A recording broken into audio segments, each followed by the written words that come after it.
یہ جو آداب اب شروع ہو رہے ہیں، ان آداب میں اس بات کا تذکرہ ہے کہ جناب نبی کریم صلی اللہ علیہ وسلم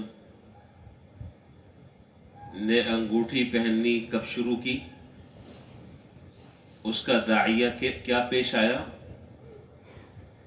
اس کی ضرورت پیش آئی یا شوقیہ آپ پہنتے تھے، وہ انگوٹھی کس طریقے کی ہوتی تھی، اس کے استعمال کا طریقہ کیا تھا،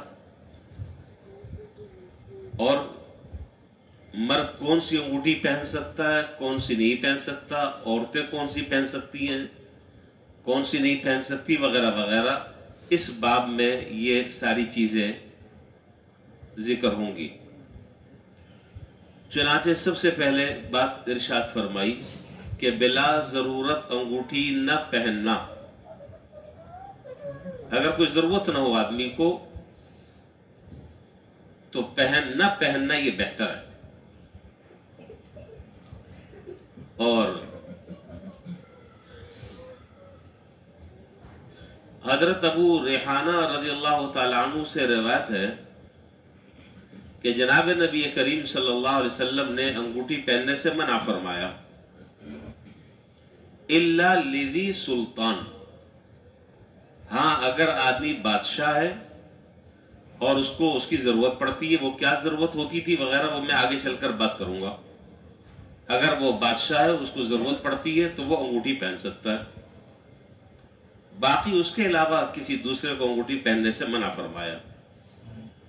چنانچہ ہدایہ میں ہے، ہمارے یہاں فقہ کی مستند کتاب جو پوری دنیا میں پڑھائی جاتی ہے،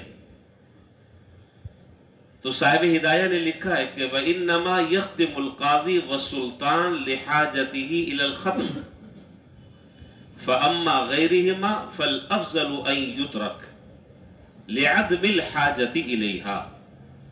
ہدایہ میں اس بات کی صراحت ہے کہ قاضی پہن سکتا ہے، بادشاہ پہن سکتا ہے، اور وہ آدمی پہن سکتا ہے کہ جس کو انگوٹھی پہننے کی ضرورت اور حاجت ہو۔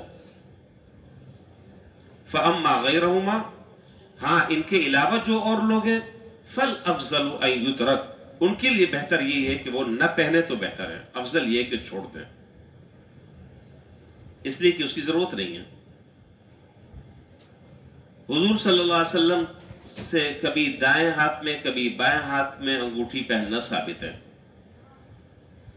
اور چھوٹی انگلی میں انگوٹھی پہننا، خنصر اور بنصر، یہ جو 5 انگلیاں ہیں ان میں ہر انگلی کا عربی میں الگ الگ نام ہے، تو خنصر اور بنصر یہ جو 2 انگلیاں ہیں آخری، انگوٹھے میں پہننا منع ہے، انگوٹھے میں پہننا منع ہے۔ خنصر اور بنصر یہ جو 2 ہیں، کبھی آپ اس میں پہنتے ہیں کبھی اس میں پہنتے ہیں، ان 2 انگلیوں میں انگوٹھے میں نہ پہنیں۔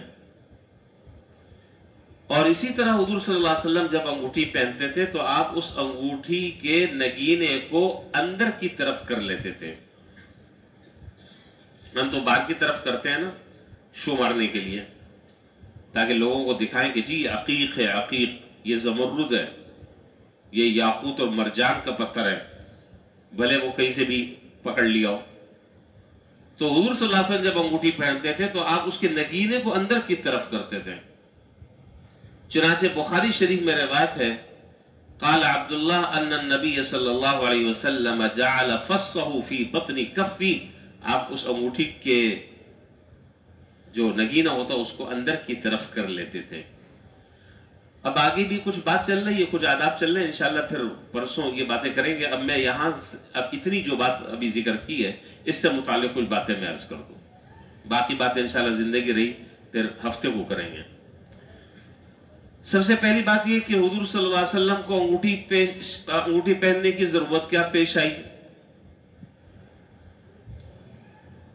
تو بات اصل میں یہ کہ جب حضور صلی اللہ علیہ وسلم نے روم کے بادشاہ کی طرف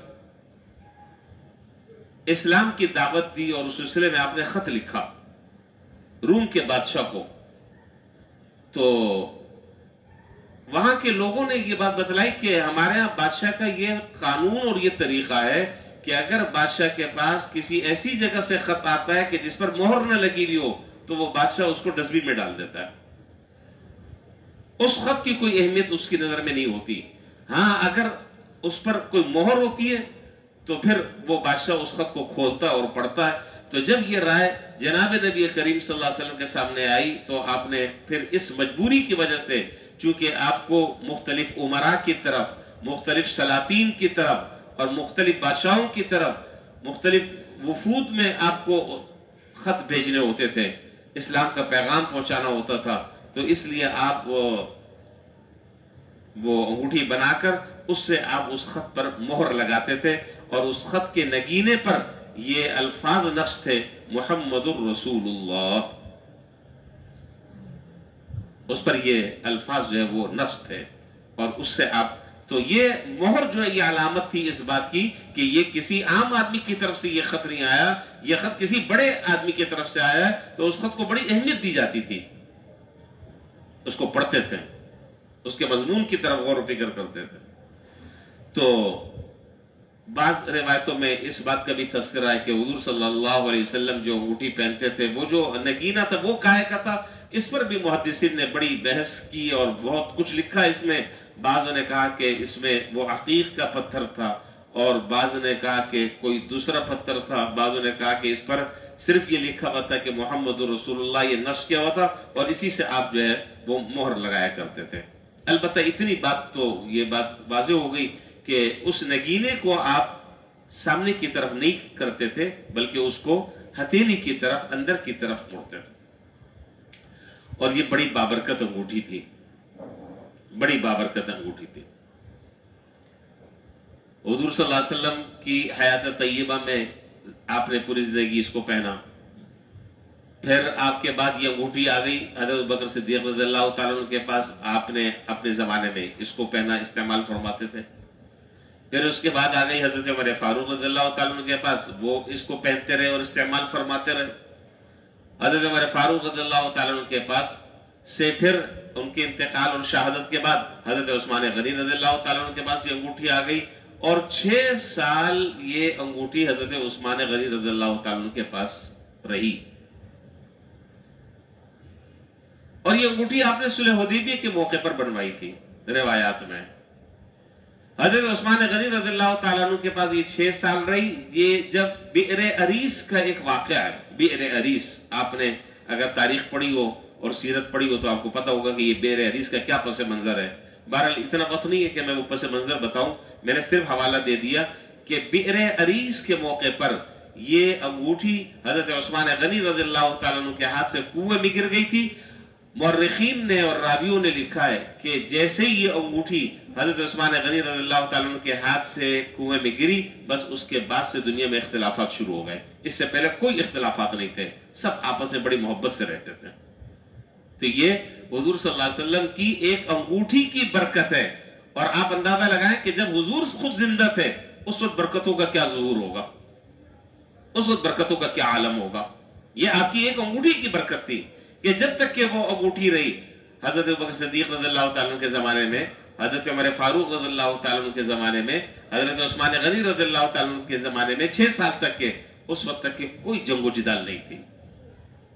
تو روات حدیث نے اور مورخین نے لکھا ہے جیسی وہ انگوٹھی بئر عریس کے میں گری، اس کے بعد سے دنیا میں فساد مچ گیا جو اب تک چل رہا ہے. اور خدا جانے یہ فساد کب تھمے گا، اللہ ہی کو معلوم ہے. اچھا جی، اب مردوں کے لیے جو ہے وہ کتنے وزن کی انگوٹھی ہونی چاہیے، اور عورتوں کو کون سی استعمال کرنی چاہیے، وغیرہ وغیرہ. اور حضور صلی اللہ علیہ وسلم کے زمانے سے لے کر ہمارے اسلاف اور اکابرین تک کے جن جن لوگوں نے انگوٹھیاں پہنی ہیں، انہوں نے اپنی انگوٹھیوں میں کیا چیز نقش کرائی تھی، ہر ایک نے الگ الگ جملے نقش کرائے تھے. اس پر پھر انشاءاللہ ہم بات کریں گے ہفتے کو انشاءاللہ. وآخر دعوانا الحمدللہ.